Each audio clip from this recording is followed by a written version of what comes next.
I think retribution is a major element of what Trump wants out of a second term.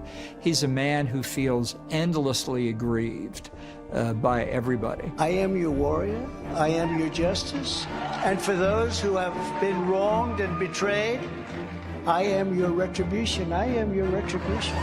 Ambassador Bolton quit the first Trump administration over bitter foreign policy disputes.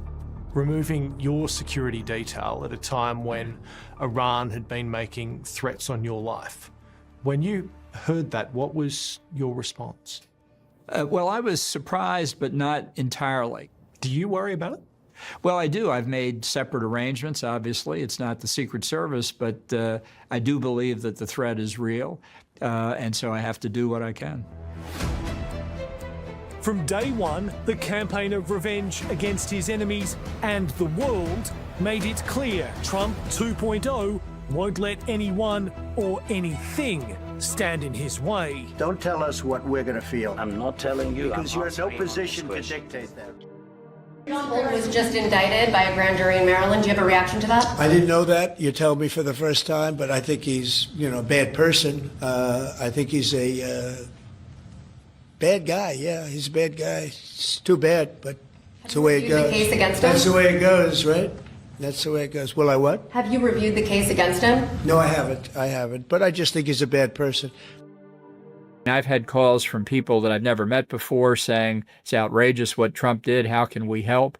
I don't know anybody other than diehard Trump supporters who think it was a good idea. You've been at the receiving end of Iranian death threats. Do you feel exposed and unsafe?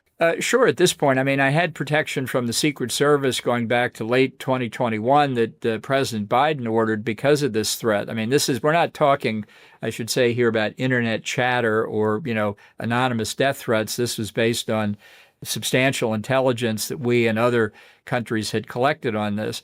But on what one might have thought was a pretty busy inauguration day, Trump had the time to cancel my Secret Service protection, which nobody's entitled to anything, in my view, but it sends a very bad signal to adversaries of the United States around the world that their adversaries in American government can be left that exposed. I've made my own arrangements now in lieu of the Secret Service.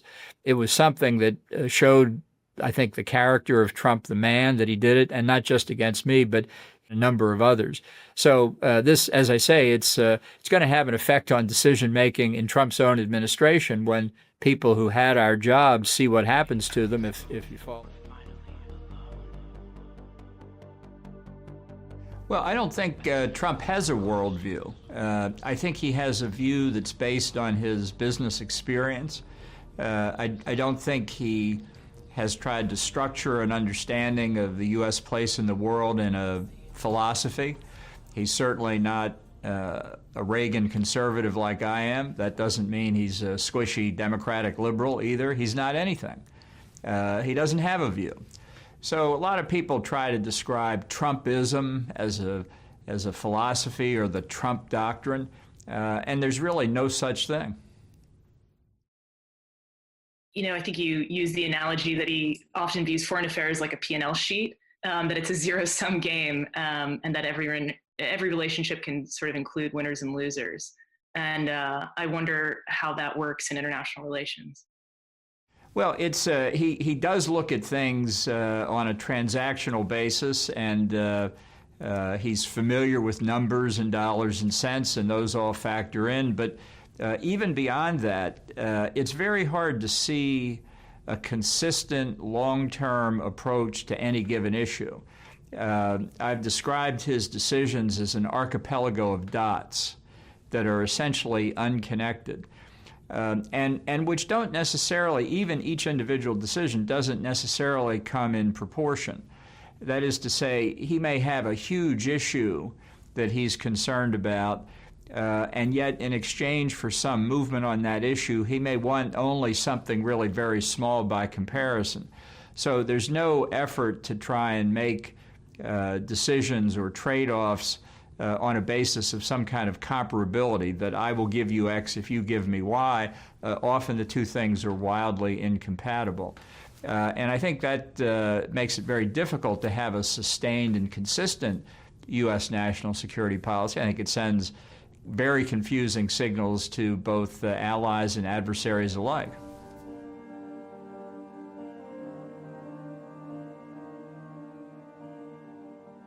Well, he may have positions on certain issues that he repeats over time, but having one position, it's like a one-note piano concert. You can keep hitting the one note all you want. It still doesn't turn it into a strategy.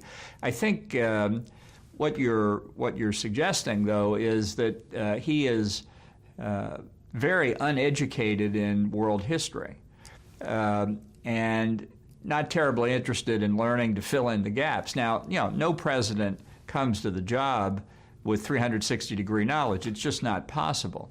But every president that I've ever seen in action before Trump has understood there are a lot of things out there that they need to learn, and they apply themselves, and they learn them. That doesn't mean they agree with my recommendations on policy or anybody else's. They'll come up with their own decisions. That's what presidents are for. But Donald Trump just never seemed very interested in learning, and even when we told him certain things over and over again, it never seemed to sink in. For example, he kept asking, why are we in South Korea? And the answer starts in 1945 when the peninsula was divided at the end of the war in the Pacific. Then there's the Korean War. Then there's the Cold War. There are a lot of reasons why we're still